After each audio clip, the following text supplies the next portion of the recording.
Robert Downey Jr. comeback jadi Dr. Doom.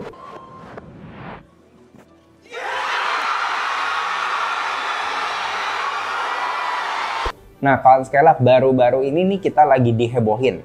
Karena Marvel itu lagi bikin screening untuk film baru, yaitu Dr. Doom. Nah, yang bikin penasarannya itu, yang jadi Dr. Doom-nya itu ternyata adalah Robert Downey Jr., sang pemeran dari Iron Man itu sendiri. Nah, sebelum kita bahas mengenai Iron Man dan Dr. Doom, nah kalian pengen flashback sedikit lagi nih.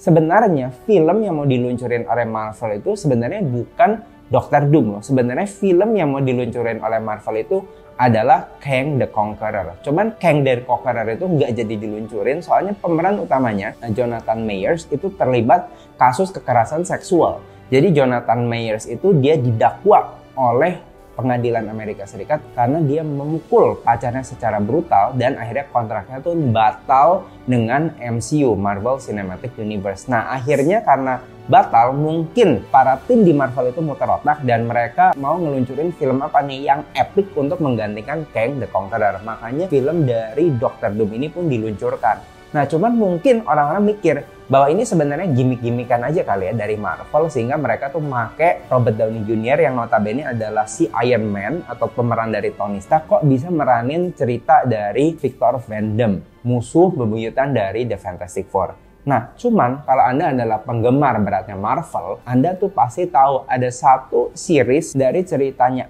Iron Man itu yang bersinggungan dengan Victor Van Doom. Jadi ada satu cerita di MCU, Marvel Cinematic Universe, bahwa di cerita itu Tony Stark dan Victor itu sebenarnya adalah satu angkatan di tempat kuliah yang sama. Nah, dua-duanya ini walaupun backgroundnya sangat berbeda ya, seperti yang kita tahu bahwa Tony Stark itu adalah anak dari bilioner Konglo yang gaya hidupnya, lifestyle-nya tuh sangat lavish. Dia suka party, suka mabok, suka main cewek, pokoknya flamboyan banget lah gitu. Sementara Victor ini lahir di keluarga miskin dari negara yang sangat miskin pula. Dia mungkin bisa masuk ke universitas itu juga dengan jalur beasiswa ya, bukan seperti Tony. Nah, tapi karena dua-duanya sama-sama jenius, nah akhirnya mereka tuh ngeklik deh. Dan satu hari Victor itu luncurin satu ide buat Tony. Sebenarnya manusia itu semuanya punya kemampuan telekinesis. Bagaimana kalau kita bikin satu alat yang bisa membangkitkan kemampuan telekinesis dari seluruh manusia? Karena dua-duanya sama-sama nyentrik, sama-sama memang saintis ya pada dasarnya, akhirnya mereka pun setuju untuk kolaborasi. Nah, ketika udah kolaborasi dan udah jadi prototipe dari alatnya itu, maka Victor pun meminta Tony untuk menjadi eksperimen pertamanya. Dan karena Tony adalah partner dari research ini dengan Victor, maka Tony pun menyetujui. Nah, ini jahatnya si Victor. Ketika Tony lagi duduk, jadi dia lagi duduk tiba-tiba di kursi eksperimen itu,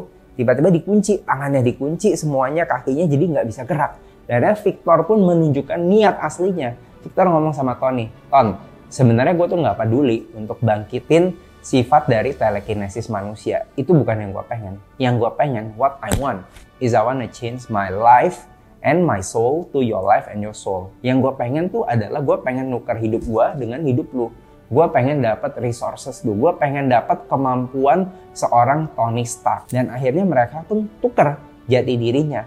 Tony Stark menjadi Victor Van Doom tanpa mengetahui bahwa dia sebenarnya adalah Tony Stark atau Iron Man. Dan Victor akhirnya menjadi Tony Stark. Dan akhirnya Victor yang menjadi Tony Stark, dia sukses sebagai seorang pengusaha, sebagai seorang entrepreneur, dan hidupnya ya keren gitu loh. Tony memulai hidupnya di negara miskin, di situasi yang sama-sama derajat berbeda. Nah, tapi Tony berhasil membangkitkan negaranya. Dia juga jadi pengusaha sama seperti di Stark Corporation, dan akhirnya Tony pun sukses dan berhasil, dan sampai akhirnya Tony konfrontasi Victor, ketemu, dan akhirnya mereka tuh Victor tuh ngaku bahwa sebenarnya dia yang menukar hidupnya gitu loh. Dan akhirnya mereka perang, dan ya gitulah ceritanya. Yang jadi poin utamanya apa? Poin utamanya adalah gini, Tony Stark dimanapun dia ditempatkan, baik dia itu seorang bilioner yang kaya raya, yang punya bokapnya, yang punya privilege kaya, dia ya bisa jadi seorang Iron Man gitu loh. Tapi di satu sisi, seorang Tony Stark yang sama, ketika dia ditempatkan sebagai Victor Van Doom, lahir di keluarga yang miskin, lahir di negara yang miskin,